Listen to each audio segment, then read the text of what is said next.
Anda kembali di Jurnal Bisnis. Blueprint perbankan yang direkomendasikan Perbanas merupakan koreksi atas arsitektur perbankan Indonesia tahun 2004. Karena dinilai tidak berfungsi maksimal dan tidak memiliki payung hukum yang dapat memaksa negara melakukan konsolidasi bagi perbankan.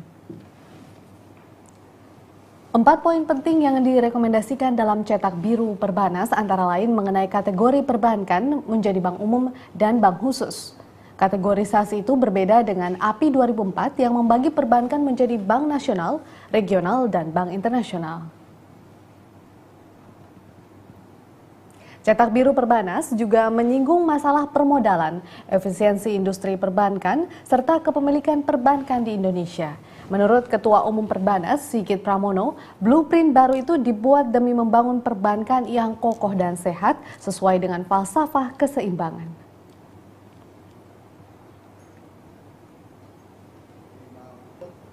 Ya, saya kembali melanjutkan perbincangan. Baik Pak Raden, sebelum kita masuk ke poin-poin yang direkomendasikan oleh Perbanas sendiri, Perbanas sendiri melihat bagaimana keseimbangan perbankan kita saat ini? Apakah memang ada kesenjangan?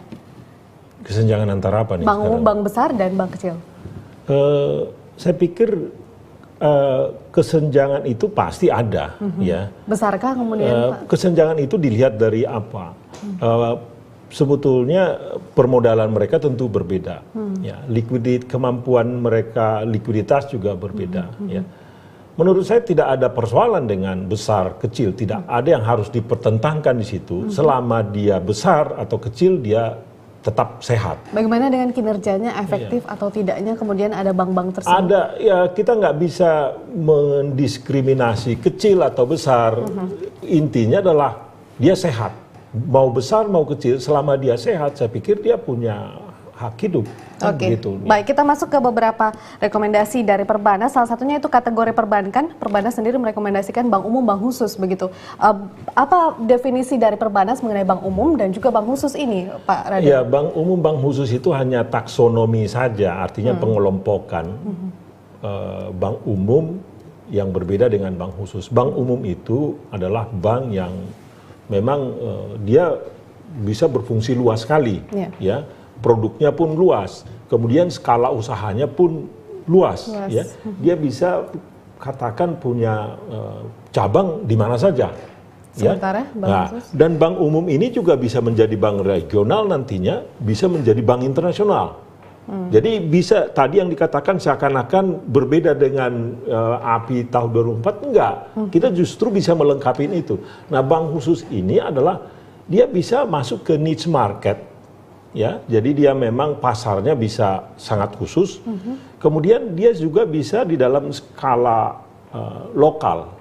Jadi misalkan dia hanya berskala di provinsi itu atau kemudian di satu kabupaten itu. Nah, itu bank khusus. Tapi ada juga bank yang di sektor tertentu seperti katakan BTPN, BTN khusus di properti kan. Kemudian BRI itu bank khusus juga. Apa pertimbangan dari Perbanas kemudian membuat menjadi dua kategorisasi begitu? Sebetulnya jadi kalau bank umum ini diharapkan dia adalah bank-bank yang sangat besar nantinya, ya, bank-bank yang sangat besar, di mana tingkat permodalan dia juga harus sesuai dengan kebesaran dia, sesuai dengan risikonya. Karena tadi seperti yang saya katakan tadi, kalau luas pelayanannya, kalau tadi dia juga produk-produk dia sangat luas, maka dibutuhkan modal yang kuat, tingkat likuiditasnya yang kuat juga, kemudian sumber daya manusianya juga yang baik, serta juga penguasaan teknologinya. Artinya ada motivasi kemudian untuk bank-bank umum sendiri menjadi terus besar dan terus bertumbuh. Tapi bagaimana dengan bank-bank khusus? Bank-bank khusus bisa menjadi bank umum selama memenuhi kriteria itu, ya kan? Jadi memang kita harus melihat kalau banknya dia memang modalnya kecil, itu nggak apa-apa, tapi ambillah risiko yang kecil.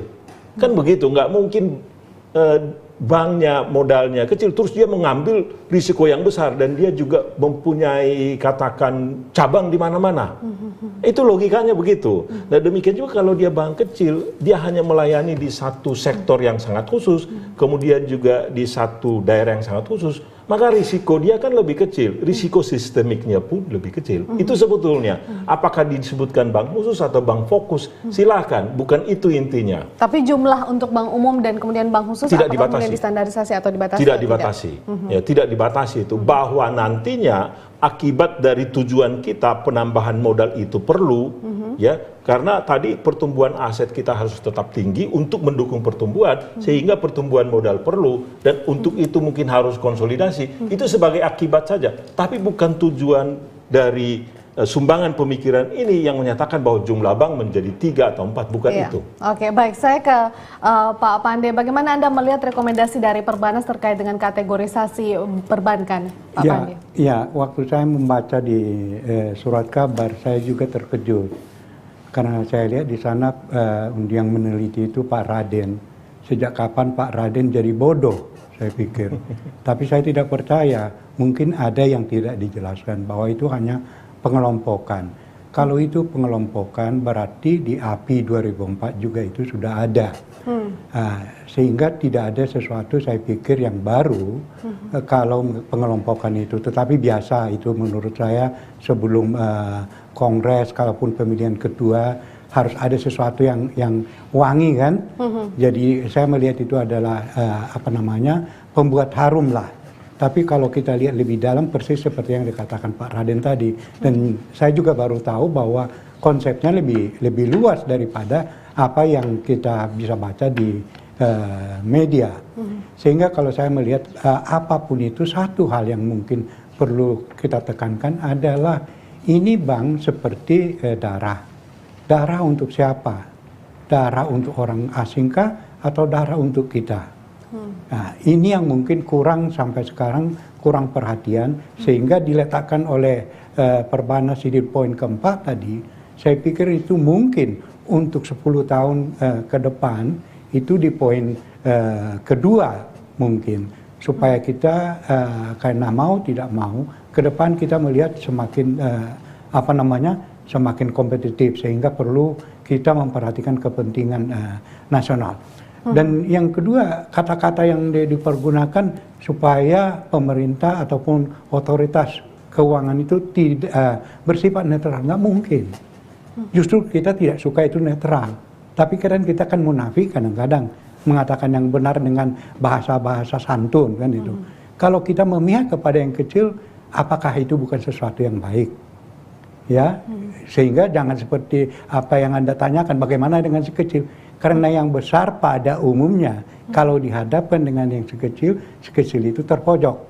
Nah, tetapi kegunaannya mungkin kita perlu mempertahankan sekecil ini walaupun sampai tingkat tertentu kurang efisien. Artinya mengefektifkan meskipun bank itu kecil, tetap mengefektifkan fungsi dari bank tersebut. Sejauh cost-nya dapat kita pikul secara rasional. Ini saya kasih contoh, saya pernah oleh wartawan ditanyakan bagaimana dengan bank pasar. Bank pasar itu udah mau mati Pak katanya, karena masuk ke pasar. Itu bank swasta nasional masuk ke pasar. Saya katakan silakanlah dia mati, kita kirim bunga duka cita dengan senyum. Karena saya memihak kepada ibu-ibu saya yang di pasar daripada pemilik bank pasar yang itu adalah pemerintah yang besar. Yang dibutuhkan oleh ibu-ibu di pasar itu bisa berdagang dengan baik. Jadi tetapi kalau ada bank kecil yang melayani seks yang kita butuhkan, kadang-kadang kita perlu suntikan, walaupun dia awalnya tidak efisien, perlu. Jadi kata keseimbangan itu saya setuju sekali. Tapi mengatakan pemerintah atau otoritas moneter itu netral, udahlah, kita tinggalkanlah bahasa-bahasa santun yang katakanlah itu sebenarnya perkibulan itu. Oke, baik. Pak Raden sedikit menanggapi yang disampaikan oleh Pak Pande, Pak. Ya, jadi begini, yang kita harus fokuskan adalah kita ingin bank kita itu sehat, ya. Jadi tidak mempersoalkan bank kecil, bank besar seperti yang tadi itu. Ingat bahwa bank itu kalau dia mati itu tidak rest in peace atau tidak husnul khotimah. Karena dia bisa meninggalkan hantu yang bergentayangan. Pengalaman kita menghadapi krisis dari waktu ke waktu, tidak bisa begitu saja bank itu mati. Ada persoalan. Nah, Itu sebabnya kita tidak ingin mengulangi persoalan-persoalan yang lampau. Itu sebabnya kita mengusulkan supaya dari awal kita mengambil inisiatif untuk memperkuat bank kita. Kita mengusulkan supaya ada penambahan modal. Teman-teman Perbanas, teman-teman bankirs di Indonesia, teman-teman para pemilik bank ini. Ke depan ini tantangannya seperti ini loh. Kita nggak bisa seperti sekarang ini, kita tenang-tenang sekarang sepertinya, tapi kita lihat berdasarkan simulasi yang kita buat dalam tempo beberapa tahun ke depan ini, kita akan butuh tambahan modal, kita akan butuh tambahan likuiditas. Dari mana itu? Mari kita pikirkan bersama-sama. Itu sebetulnya yang kita ingatkan mulai sekarang ini, karena orang banyak memprediksikan Indonesia ini dalam tempo 5-10 tahun, bahkan 20 tahun ke depan, kemungkinan bisa menjadi negara maju. Baik. Nah, apakah perbankan kita siap untuk itu? Itulah sebabnya cetak biru itu perlu. Mungkin dan otoritas yang beberapa bikin perbankan yang tidak begitu kuat kemudian di merger atau di bisa. akuisisi? Itu harus dibuka, kemungkinan merger dibuka. Tapi kalau memang dia banknya itu sakit, biarlah dia mati. Tapi dicoba, kalau dia mau mati pun harus dibuat persiapannya. Tapi Jadi, kalau ada merger ataupun akuisisi, yang dikhawatirkan adalah kemudian asing bisa menguasai bank nasional kita, begitu? Itu perlu diatur lagi. Asing itu kapan dia masuk? Nah, persoalannya berdasarkan arsitektur perbankan Indonesia di tahun 2004 itu ada loophole di mana sampai sekarang kalau bank itu sudah berdiri lama, maka sekarang permodalan mereka minimum 100 miliar. Ya kan? Sementara kalau mendirikan bank yang baru itu minimum 3 triliun. Yang terjadi asing ini membeli yang kecil-kecil, yang modalnya mungkin hanya 100 miliar. Iya. Nah, ini sebetulnya pertanyaan buat kita semua, buat apa mereka masuk ke sini hanya untuk yang beli 100 miliar? Karena kalau dia hanya beli yang 100 miliar modalnya, maka kontribusinya, manfaat bank ini terhadap pembangunan nasional itu limit. Makanya itu kita usulkan di sini minimum, misalkan ini hanya angka saja. Minimum kalau dia mau masuk ke sini, bank asing mau masuk ke sini, dia harus signifikan. Harus dalam jumlah besar. Misalkan permodalannya 5 triliun atau 10 triliun.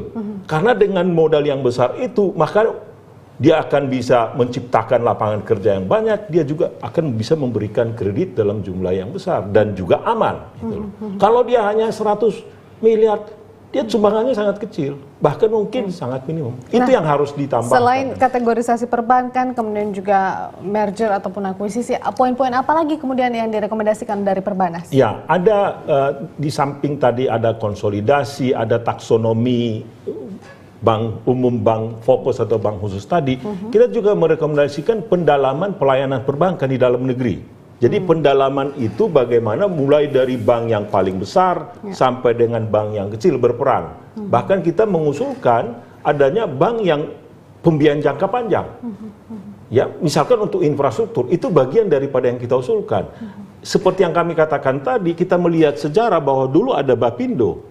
Jadi bank pemerintah itu ada bank yang strategis, ada juga bank yang melayani sosial tadi yang dikatakan Pak Pandey tadi. Itu juga kita usulkan. Jadi mungkin bisa saja pemerintah punya bank unit desa lagi atau bank unit kota yang melayani yang kecil tadi. Nah, itu yang kita harapkan tadi supaya dia menjadi financial inclusion di mana perbankan itu melayani sampai ke bawah. Tapi pada saat yang sama kita harapkan kalau memang dia untuk yang sulit dimasuki oleh bank ini, ya, untuk menjamin itu perlu mungkin kita usulkan ada asuransi sosial supaya. Artinya sebelumnya itu tidak diakomodasi oleh API. Ya begitu? belum sampai ke sana. Yang berikutnya yang kita usulkan adalah ada perluasan. Ini perluasan ini sebetulnya sudah ada di dalam API. Cuman yang kita sebutkan adalah bertahap ya. Jadi ada kalanya dia menjadi bank umum yang nasional tadi, kemudian dia ke tingkat regional, kemudian ke tingkat internasional. Tapi ada tahapannya. Seperti yang kita katakan tadi, harus disesuaikan dengan permodalan dia harus makin kuat, bagaimana perencanaan SDM-nya, bagaimana perencanaan sumber daya Pak Raden, kita manusianya. lanjutkan di segmen berikutnya. Kita juga akan mendengarkan tanggapan dari Pak Pandey. Pemirsa tetaplah bersama kami di Jurnal Bisnis Berita 1.